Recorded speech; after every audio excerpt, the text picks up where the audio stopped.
The late afternoon sun was melting into the horizon, painting the sky in shades of orange and violet when a call came through the radio. A baby elephant had fallen into a deep pit near the riverbank, a pit dug by illegal sand miners weeks earlier and left uncovered. Villagers had been struggling for hours to pull the calf out, their voices hoarse, their hands raw from ropes that slipped in the mud. Now the light was fading fast, and the terrified cries of the calf echoed across the valley like a haunting melody of fear. The villagers feared what might come next. The mother elephant, desperate and furious, had been circling nearby, her deep, rumbling bellows shaking the earth.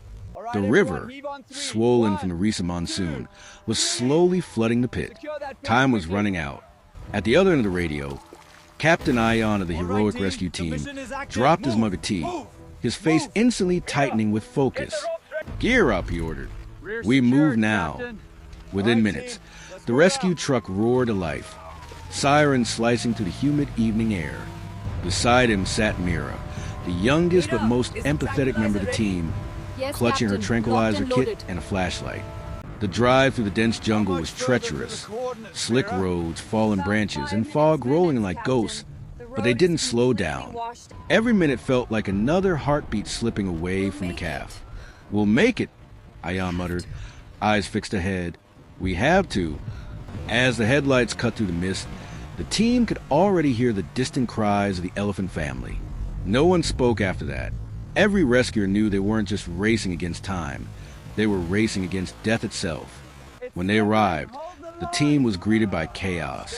Villagers stood ankle-deep in water, holding ropes tied to the pit, shouting instructions to one another. The air smelled of mud, fear, and rain. And then, through the chaos, they saw it. The pit, roughly 10 feet deep, with a small elephant calf trapped inside. The poor creature was covered in sludge up to its shoulders, its trunk barely above the rising waterline. Each breath came out as a desperate squeal, a sound so raw and innocent that even the most hardened rescuer felt their chest tighten. Not far away, the mother elephant trumpeted in distress, her massive body pacing the edges of the clearing. Every few seconds, she would lunge toward the humans, forcing them to scatter. "She's protecting her baby," Meoww whispered. "She thinks we're the threat." Ion nodded grimly. "Then we'll show her we're not." The team quickly formed a perimeter. Meoww moved slowly toward the mother, speaking softly, her voice trembling but steady. "We're here to help Mama. We'll save your baby." The mother's tusks glinted in the fading light as she turned, her breathing loud and heavy, her eyes burning with both anger and fear. After a tense minute, she stepped back slightly, not far, but enough. "She understands," Meoww said, her voice cracking. The villagers lowered the ropes again, this time with the team's coordination. Ion shouted orders, setting up floodlights and securing the area. The baby's cries grew fainter. The water was now chest-high around the calf. Ion's heart pounded as he realized it had maybe an hour, maybe less, before the mud swallowed the baby whole. The air was thick with rain and desperation. With the mother calm, the team began the real work. The floodlights illuminated the pit, reflecting off the murky water like molten silver. Ion and two rescuers tied safety lines around their waists and climbed down carefully, boots sinking deep into the muck. The mud pulled at them like quicksand, cold and suffocating. Meoww stayed at the edge, shining her light and shouting encouragement. "Keep talking to him," she called out. "He needs to hear voices." The calf's eyes rolled toward the sound, his trunk reaching weakly as if begging for a touch. "It's okay, little one," Ion said, his tone soft despite the pounding rain. "We've got you." The rescuers dug with their hands, using shovels to carve small channels around the baby to relieve pressure. Every few minutes, they had to pause as the pit walls started to crumble inward. The suction of the mud was brutal. It refused to release its grip. At one point, Ion slipped, vanishing waist deep before another rescuer grabbed his arm. "You good?" someone yelled. "Keep going," he shouted back, coughing. "Don't stop." The hours stretched into an eternity. The team's bodies trembled from exhaustion, but no one complained. From above, villagers passed down ropes, planks, and torches. The rain finally slowed to a drizzle. but the silence that followed was heavy. The calf was barely moving now. Mira's voice broke through the radio, choked with tears. "Ion, please hurry." He looked up, face streaked with mud and rain.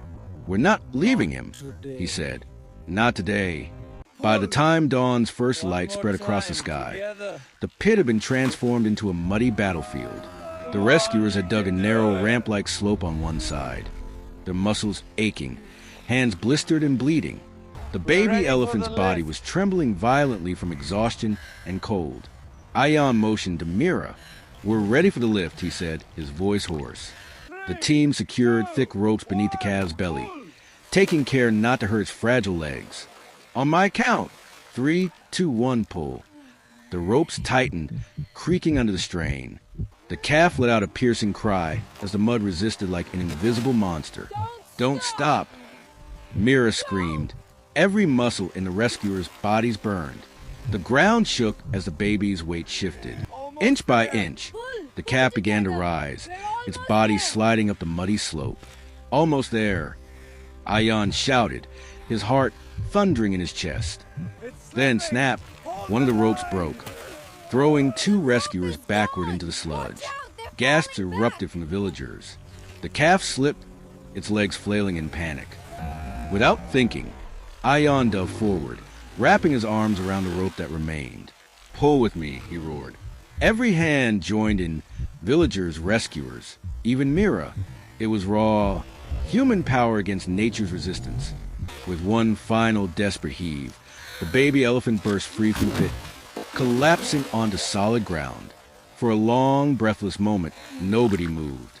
The only sound was a ragged breathing of exhausted heroes and a faint, trembling whimper of the rest. Then suddenly, the air was filled with a deep, thunderous trumpet, the mother elephant's cry. She rushed forward, her massive form cutting through the mist like a moving mountain.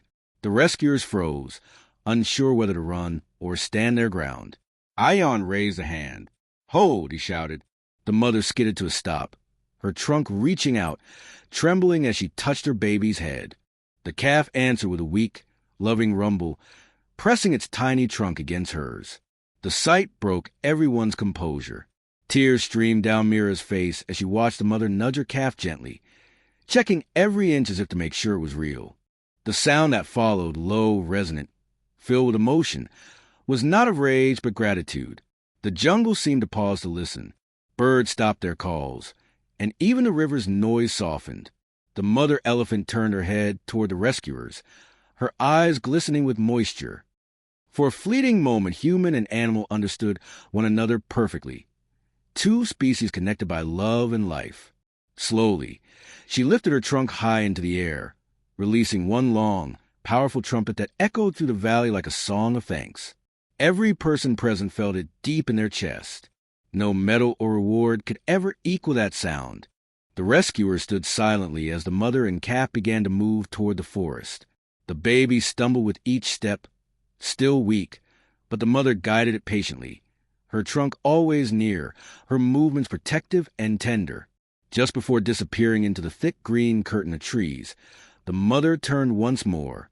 She raised her trunk, a final salute to those who had saved her child. "Goodbye, little one," Mira whispered. The villagers clapped softly, their cheers drowned by emotion rather than noise. Ion looked around at his team, covered in mud, drenched in sweat, but smiling. "That," he said quietly, "is why we do this." Back at their truck, the team packed their gear in silence. The adrenaline had worn off, replaced by deep exhaustion and quiet pride. The smell of rain and jungle filled the air as they drove away, the dawn breaking fully over the treetops. None of them spoke for several minutes. Words would have only lessened what they felt. News of the rescue spread like wildfire. Videos of the muddy calf being lifted from the pit flooded social media, and within hours, the world was watching. Messages poured in, people thanking the heroic rescue team for reminding humanity what compassion truly meant. Donations arrived to fund safer wildlife corridors, ensuring that no animal would ever face that fate again. Mira visited the site a week later, standing near the now-filled pit. The jungle was peaceful again, birds chirping, sunlight filtering through leaves. She smiled faintly, touching the ground where they had fought for life. "You're safe now," she whispered. Somewhere in the distance, a faint trumpet answered, the same mother, perhaps, calling out in peace. Mira closed her eyes and let tears fall freely, not of sadness but gratitude.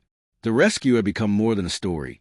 It was a symbol, a testament that no life, no matter how small or wild, should be left behind. As she turned back toward the waiting truck, she felt something deep inside her, a quiet promise that the next call, no matter how dangerous, would be answered just the same. Because in a world that can be cruel and careless, compassion is the only thing that still makes us human. Red Heart Elephant,